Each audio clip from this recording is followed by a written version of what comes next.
Hello, everyone. Welcome to the Newsbrowse News broadcast.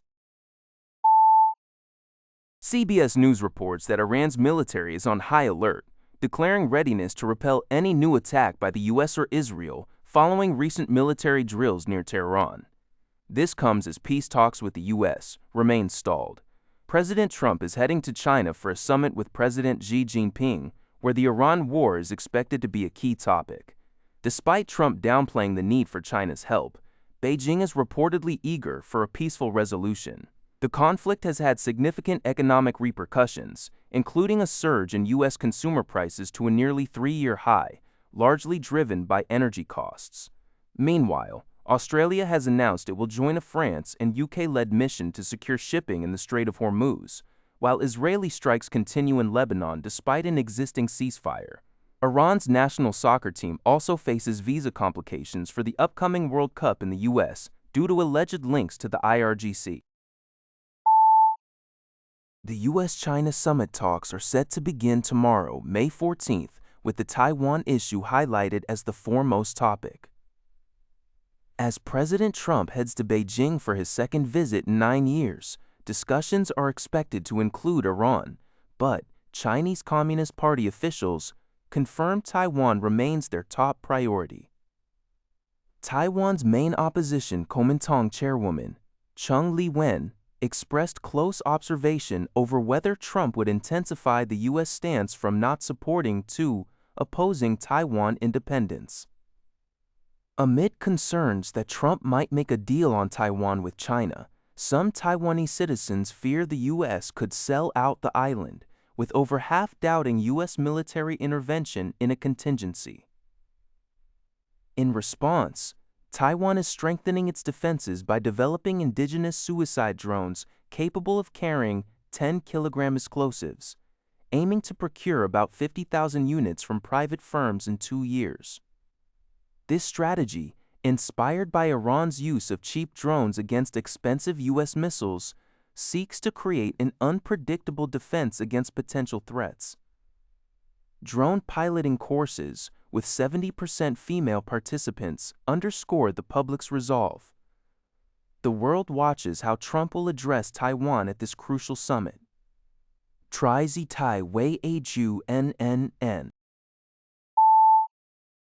According to Zio Sibal, talks between the United States and Iran have reached an impasse due to unresolved conditions, leading to speculation that President Trump is considering resuming military operations against Iran. On May 12, during a hearing before the U.S. Senate Appropriations Committee, Defense Secretary Pete Hegseth stated that the president retains all necessary authority to restart military strikes against Iran without congressional authorization, should he deem it necessary.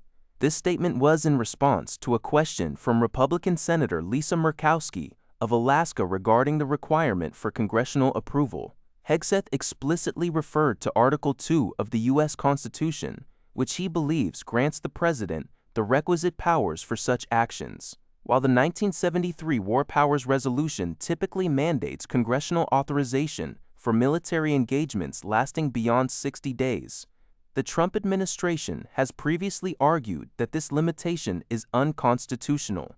Senator Murkowski expressed skepticism about this interpretation during the hearing, emphasizing that the War Powers Resolution is quite clear and that hostile actions do not appear to have ended, despite President Trump's declaration on May 1st that hostilities with Iran had ceased after the 60-day limit expired. The hearing originally convened to review the Trump administration's proposed $1.5 trillion 2027 fiscal year defense budget, instead heavily focused on these contentious legal aspects of U.S.-Iran conflict amid a fragile ceasefire.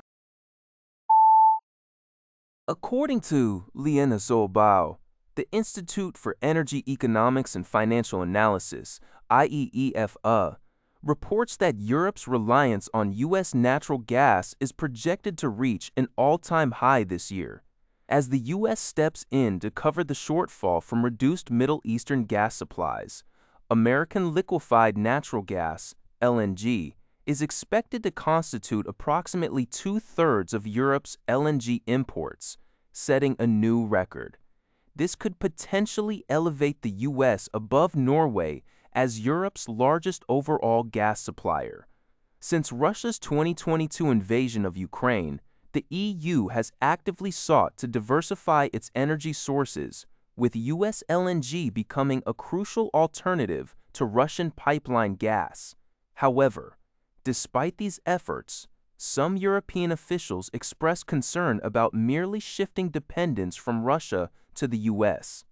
The EU's reliance on Russian energy has not been completely eliminated.